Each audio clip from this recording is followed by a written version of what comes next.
Old things are dumb! Okay, I love Pokemon as much as the next girl, but I have the same relationship to luck in Pokemon games as a war YouTuber has to war. I hate it, but its impact is fascinating, and I would like to analyze what it is, why it exists, what encourages it, and what discourages it. Obviously, I can't get into everything, but I will try, and maybe there will be a part 2. I do plan on making more long-form talking videos, so there's that. And before you ask, yes, this video exists due to technical difficulties with recording a normal video, but it's an interesting concept, so there is that. First, let's talk about critical hits. Wolfie VGC made a great video on this topic, so if you haven't seen it, link is in the description. Go watch it now, I can wait. Now let's talk about 2 sections of the video. First, let's talk about when Nuzlockes are brought up. In the Nuzlocking community, crits are pretty famous for being annoying, but when played at high level, a lot of strategy goes into avoiding them. We will talk more about this in the encouraging and discouraging luck sections. Now, I'm not actually that good at Nuzlocke, so take what I say with a grain of salt, but it is clear that crits are incredibly important to Nuzlockes. This is because they are permanent. If you get crit in a Nuzlocke, it's bye-bye. Sorry, this is why it's best practice to act as if your opponent's next hit will be a crit, if possible. This makes the challenge significantly harder. This is both good and bad. Good in that challenge is nice sometimes, but bad because it allows wins and losses to be based on hacks. To be more specific, winning and losing isn't perfectly based on skill, but is simply proportional to skill. More specifically, for every crit you don't play around, your chances of having lost a Pokemon rises. And with every Pokemon lost, your ability to play around crits decreases. I'm not saying this to diminish the skill of Nuzlockes, I'm saying this so you can identify it more accurately. A lot of the skill in Nuzlockes is paying attention, which is why I'm so terrible at them. I, for one, have the attention span of... Wait, what were we talking about? Critical hits? Yes. Often while playing Pokemon, you don't think about how you're dead to a crit, but Nuzlockes encourage you to change that. They also encourage you to think about move secondary effects, but that's the next section. Then there is the second part I would like to talk about, and something that, while he does get right, he only gets right in the context of competitive doubles, and the principle doesn't really apply in other contexts. This is that crits benefit certain strategies and weaken others. Speed obviously benefits the most from this, as you cannot be crit if you outspeed and one-shot your opponent. That sounds obvious, but really think about it. You can't be crit if you aren't hit. This is extra true in Gen 1 where fast Pokemon have higher crit rates. Wolfie points this out, but the next section where he describes crits as enough to defensive strategies. True, but less significant outside of a doubles context where, as he points out, defense is less OP than in singles. Why do I think this? Well, first things first. Singles is a slower metagame than doubles. Duh. Twice the attacks happen per turn. If there was a version of chess where you could make 2-piece moves per turn, I guarantee it would be over quicker than regular chess. This makes walling less convenient in general. Not to mention, in doubles you can double tap a single Pokemon, not to mention all the extra coverage, and it's just a mess. Although to be fair, doubles defense players can use some tools singles players can't, like more precise fakeouts or follow me, but singles players get sleep. Specifically, remember how OP Dark Void was on Smeargle? How your opponent can't really do anything if you put both of their Pokemon to sleep? Yeah, have fun only having one Pokemon. But this is why defense is better in general. Why, you might ask? Is defense hurt less by crits in singles than in doubles? That is for several reasons. 1. Substitute is far more common in singles. This prevents crits from being devastating. This is in part because your opponent can either attack or switch, not both like in VGC. Shedtail is good in VGC, but it's banned from Gen 9 OU. Then again, a lot of things that aren't banned from VGC probably should be. I don't actually know enough to say on that issue. Ask someone qualified. There's also a lot more exact mirror matches in singles, as only one Pokemon needs to match. For a great example of this, look at Gen 1 Ubers, where the best answer to a Mewtwo setting up Amnesia is usually your own Mewtwo setting up Amnesia. These battles are more often decided by psychic special drops rather than crits, because in Gen 1 crits don't factor in any stat changes, not just stat changes that benefit your opponent. But the point is, while these defensive setup sweepers are far more vulnerable to luck-based luck-based events in competitive singles, they're also far more able to fish for said luck-based events because they have more times to do so. And it's more significant in playthrough challenges, where I would argue offensive Pokemon are actually weakened more by crits. For example, in Nuzlocke, if you switch your Kadabra into a crit from a physical attack, usually it's just dead. This makes frail offensive Pokemon harder to use. I would also like to suggest we talk about the abilities Battle Armor and Shell Armor for a second. While in Nuzlocke, these are generally great additions to the mostly physically defensive Pokemon that get them, let's not pretend that's because they are physical or defensive. In fact, at least for playthroughs, the prevalence of Shell Armor on physically defensive Pokemon is one of the reasons special attackers are stronger than their physical counterparts. I would argue that Nuzlockers would also rank just as highly offensive Pokemon given this crit-proofing ability. In fact,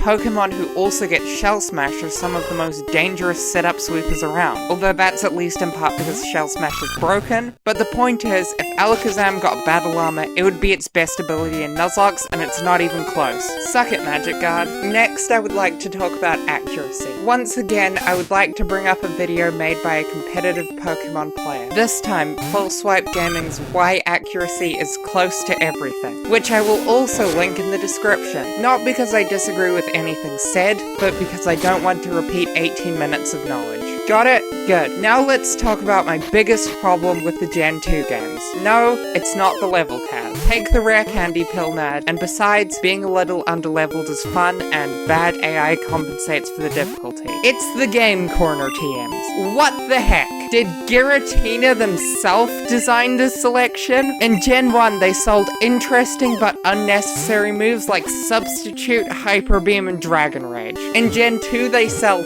Thunder, Blizzard, and Fire Blast. How do you get the more accurate versions before the post-game? You play a different game. They're only available via Level Up or Move Tutor in the post-game in Crystal. This means you can't rely on your moves hitting. No, I'm not still mad. In most games with a Game Corner, you can get the less accurate ones from the department store and the better ones from the Game Corner, but no, Gen 2 just hates you. Sorry. Point is, accuracy is good in playthrough challenges, and Gen 2 hates you. This was fixed in Heart Gold Soul Silver, but still. I love Johto, but next I would like to talk about move secondary effects. There isn't a video I feel like linking here, so this is 100% my job to explain. I will not be talking about moves like Fake Out or Aura Sphere, whose secondary effects are guaranteed. Instead, I would like to discuss things like Iron Head flinches or Thunderbolt paralysis. They have actually evolved a lot over the years. In Generation 1, moves couldn't inflict a status on Pokemon that shared that move's type,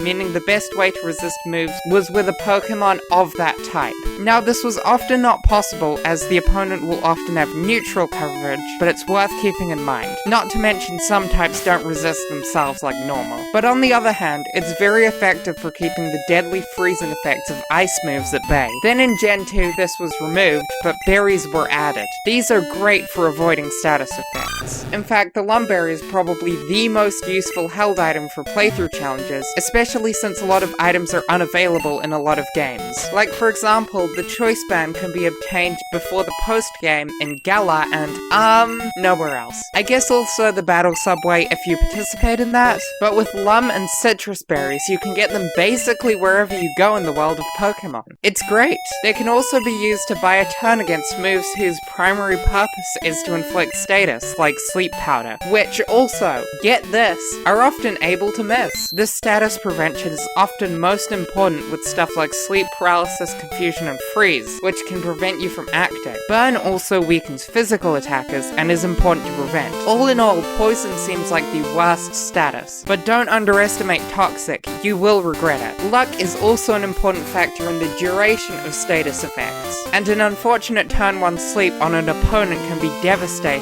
if not planned for. Wait, what were we talking about? The secondary effects of moves? Oh right, the best way to avoid flinch moves is to simply outspeed. This is why flinching is generally weaker than stuff like Burn or Paralysis. Although don't underestimate Scarf, Serene Grace, Jirachi, you will regret it. Oh, and in Gen 9 the Covert Cloak was introduced. This prevents all secondary effects from all moves, whether chance-based or not, meaning it effectively makes you immune to flinching and freeze as no status moves can inflict those. else. I would also like to spare a thought for the chances of secondary effects proportional to base power, in that I don't get it. Generally, moves with 80 base power have a 30% chance, and moves with a 90 base power have a 10% chance. But that doesn't include stuff like Flash Cannon or Shadow Ball or Sludge Bomber, etc. So I think this pattern might just be something I imagined. I don't know. One day I will create a graph of every move with a chance-based secondary effect to see if the base power is proportional to the effect chance. Until then, it's just interesting, I guess. I will also spare a thought for a few other factors, like damage rolls and abilities. These, honestly, don't require much thought. For stuff like static,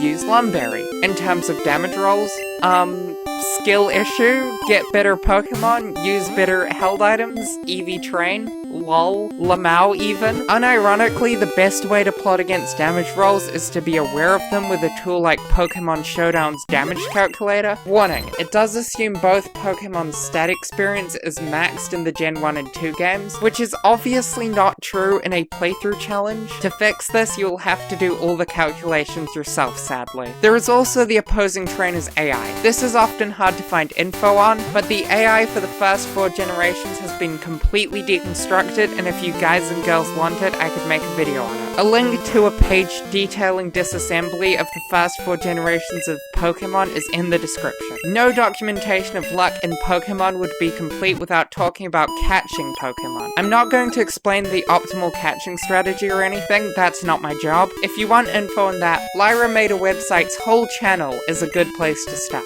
Specifically, her videos called Catching in Gen and then a number. Link is, once again, in the description. This probably isn't required like the other 2 videos I suggest, but it is interesting. No, I want to talk about encounters. You see, some Pokemon can be caught at higher levels than others. This means that your encounters don't have to be blind luck if you don't want them to be. This is generally referred to as repel manipulation. For example, if you went to Unova Route 5 and repelled while leading with a level 22 Pokemon, you could only encounter level 22 Pokemon while not in the dark grass, preventing you from encountering a Trubbish. This is great for Nuzlocke. What isn't great for Nuzlocking is that some Pokemon can flee in certain games. Specifically, Gen 2, Let's Go, and Legends Arceus. This is dumb and I hate it. I'm fine with Abra being able to use teleport because that's his whole thing, but with these gremlins, stupid addition. I'm glad you can prevent it with moves such as Bind in Generation 2, but still, sometimes you don't have a Pokemon with mean luck, or sometimes you're playing Let's Go or Arceus and can't even do that. All in all, catching Pokemon isn't my favorite pastime. Arceus made it fun because you could do it outside of battle though. Oh, and also shinies. They are fun. I don't have many thoughts on them, but they make the amount of happy chemicals in my brain increase. I don't see the point of increasing the shiny odds in Generation 6, but I don't care either. This is fine, it's a good mechanic.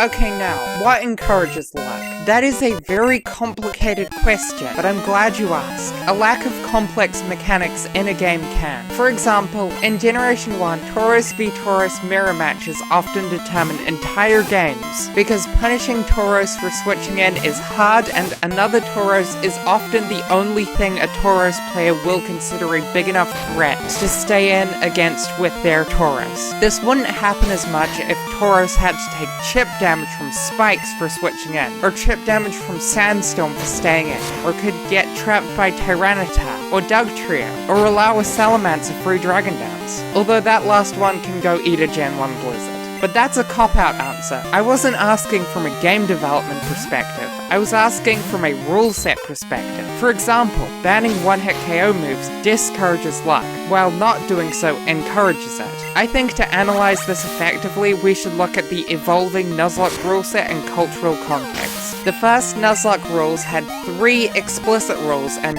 2 implicit rules. 1. You may only catch the first Pokemon per route. 2. If a Pokemon faints, it dies. 3. Nicknames are mandatory. And 4. If you white out, it's game over. And lastly, 5. No soft reset. Let's talk about rules 1 and 5. Rule 1 is to make it so that you cannot simply throw hundreds of Pokemon into the meat grinder, and then just like auto-win, so it's probably necessary for added difficulty. But let's compare this to a rule that I cannot remember the originator of, but was interesting to think about. If you know where this rule came from, feel free to comment. It was something along the lines of, you may only catch 1 Pokemon per area, but you may choose the Pokemon. This is explicitly less luck-based, but also much easier. But does it allow for better or worse strategies? On the one hand, being able to choose your encounters in hard encounters would open up quite a few options. But on the other hand, without being able to use repel manipulation and manipulation of species clause, which is when you catch a Pokemon in one area to prevent yourself from catching it in another area to put the encounter odds in your favor, a lot of strategy is lost. As it turns out, there is a lot of strategy in adding luck to something and then manipulating it back out. It's part of why Pokemon has luck in the first place. But now, let's discuss Rule 5. No soft resetting. This makes things harder, duh, but what effect does it have on luck? In my opinion, it changes the type of luck involved. In fact, I would like to coin 2 terms today, because they are necessary to talk about what I want to talk about, and I can't find a replacement. These are seeded luck and spectacle luck. Seeded luck is when a similar effect could be achieved via a seeded random number generator, in that the luck benefits the player by design. In this case, due to soft resetting until everything goes just right. Dream luck would also fall into this category, but that more refers to editing the game to make the luck work in your favor. Spectacle luck, however, refers to luck where it doesn't really matter what happens, the goal is to use it for entertainment. I think that whether or not this rule encourages strategy is based on cultural context. It bans seeded luck, but replaces it with spectacle luck in certain cultural contexts. Let's go forward a bit to when Nuzlocke content got popular on YouTube. This was a far less serious time. While we still often play for the drama, back in the day, Nuzlocks happened pretty much exclusively for the drama. Or so I'm told. I only actually learned about the concept from the Jaden Animations video. But from what I can tell, people weren't here to see you win, they were here to see you entertain. This is the cultural context that incentivizes spectacle luck. This led to the creation of a new challenge, the Randomizer Nuzlocke. This is maximized for spectacle. Either you win with an overpowered legendary, or you lose to one. But more and more spectacle was needed, and eventually people started knocking up the powerful Pokemon odds for extreme randomizers, and the whole thing basically became a fashion show, but for Pokemon. This isn't to say that you're bad if you like this content, it's more to say that the entertainment comes not from strategy, but from luck. Not to say every Pokemon challenge has to be the Pokemon equivalent of postgraduate calculus. My own videos certainly aren't at that level, although I hope to one day be that good. It's more to say that if you want spectacle luck, randomizer Nuzlocks are for you. Maybe I'll do one day for the lols. I am not immune to silliness once in a while, and neither are you. At least I hope not. But that's about it for Nuzlocks. What else encourages luck? Also, I can see you seething hardcore Nuzlocke superfans. I will get to you later in the video. Now let's talk about speedruns. This isn't a topic I'm that educated on, so if I get something wrong, hit me up in the comments. Speedruns are interesting because the spectacle luck, seeded luck, and strategy are, get this, not that contradictory. By that I mean it's very easy to have high amounts of all three without them getting in the way of each other. In Pokemon speedruns, you have seeded luck in the hundreds of attempts for good RNG and practice, not to mention the actual RNG manipulation, spectacle luck for the RNG you can't control, like in-battle RNG, which I don't think people have cracked if it's even possible to, and strategy to be able to exploit that luck when it comes to you. Often in Pokemon, strategy and luck can feel like a battle between yin and yang, vying for control, yet neither being able to live without the other, but in speedruns they are like Ash and Pikachu, friends to the end. Not to say Pokemon speedruns are all luck, but actually the opposite, that someone else will one day get luck as good as you, and you must outplay them with the hand you are dealt with strategy. Luck is not how you win, it is when you're allowed to play, and if you wish to speedrun, you must be vigilant for that chance. Now let's talk about competitive. A few months ago, Tinglu ruled VGC with an iron fist. This was bad. Nobody could kill it, least of all Tinglu. This forced it to run Fissure of all things to kill itself. Well, I am exaggerating, and it's not like it had no counters, it was the worst. This is definitely one way to make VGC players rely on luck, introducing an unkillable defensive Pokemon. There are also ways to gamble on matchups. Baton Pass specifically was just this before it was nuked off the face of Smogon. Usually, if your opponent had a full Baton Pass team, either your team could beat it or it couldn't. The correct plays were obvious, and still are if you play Anything Goes. Speaking of Anything Goes, yeah, OHKO moves and Double Team aren't banned there. Do I even need to explain how this encourages luck-based strategies? Again, if you like it, that's fine, but just, I don't get it. Oh, and one last thing. Solo runs. I hate solo runs. They are boring at the best of times, and at the worst force the maker to rely on double team because they chose a garbage Pokémon. They are very lacking in strategy at best, and boring luck-filled nightmares at worst. I'm not even going to throw in an "if you like this, I respect your opinion" over this one, because I don't understand, and that makes it inherently bad. This is the internet. If you wanted civil discourse, go outside and talk to the forest, and if you wanted politeness, you should move to Japan. If you like this, you can stay. Just know that you are objectively wrong, and I'm not sorry. But now we must discuss the opposite. What discourages luck-based approaches? Obviously, if a lack of double team and Oko move bans encourages luck, then the opposite is true for discouraging luck. But it is not true that the opposite of unbreakable defense, unstoppable offense, doesn't encourage luck. Unstoppable warriors who Oko everything in sight often just leads to speed ties, forcing the faster player to auto-win on basically a coin flip. This makes it pretty clear that competitive Pokémon requires a mix of viable offense and defense to function, both in single and double battles. Now let's finally address the triggered hardcore Nuzlocke purists we left on red a few minutes ago. Yes, there is a challenge called a hardcore Nuzlocke. It has a few extra rules. 1, no items in battle. 2, no leveling up past the gym leader's ace. 3, you must play on set mode. Now, explicitly, what do these rules have to do with luck? Nothing. But implicitly, what do they have to do with luck? Everything. Let me explain. The hardcore Nuzlocke rule set was popularized by 2 people, Pokémon Challenges and Flygon HG, 2 massive Pokémon nerds. Pokémon Challenges invented the rule set, I believe, and Flygon HG popularized the way it is most commonly uploaded to YouTube with this hardcore monologue videos with the announcer voice describing what is happening on screen, which I will continue to steal without remorse because what's the alternative? Recording live audio?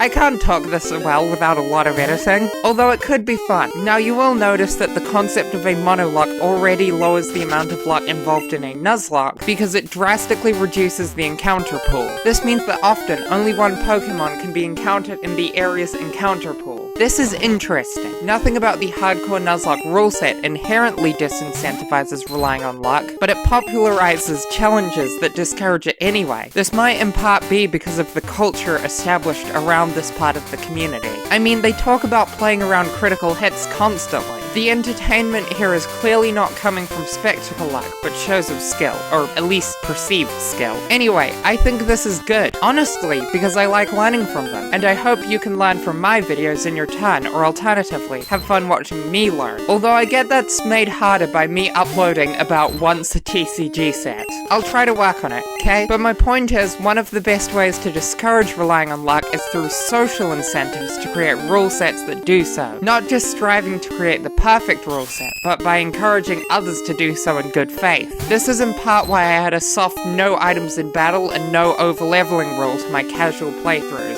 Although since I hate grinding, staying underleveled, especially pre-Gen 6, is incredibly easy. I am the queen of being underleveled at this point. I'm underleveled right now in the footage I'm playing on screen, which is a preview of the next video, by the way. Mostly unedited because I don't care and don't want to draw a Ransona. Where were we? Oh right, discouraging winning on luck. This is often easier in smaller communities. For example, let's talk about Gen 3 OU. Baton Pass isn't banned in Gen 3 OU, but it is limited. This is because the player base wanted to preserve the positive elements of the strategy from days past. You see, long before time had a name, the competitive Pokémon community was significantly smaller, and things like honor and strategy were culturally valued in advanced OU. But then the first Spinjitzu master created Ninjago, and for completely unrelated reasons, the popularity of competitive Pokémon grew. This resulted in an expanding Gen 3 OU community, and one that cared less about honor. This caused action to be required against Baton Pass. I think something similar is happening with the Nuzlocke community. Sometimes it feels like you nerds can do nothing but argue about rare candy rules and advanced difficulty and who's better than who, and it's disappointing.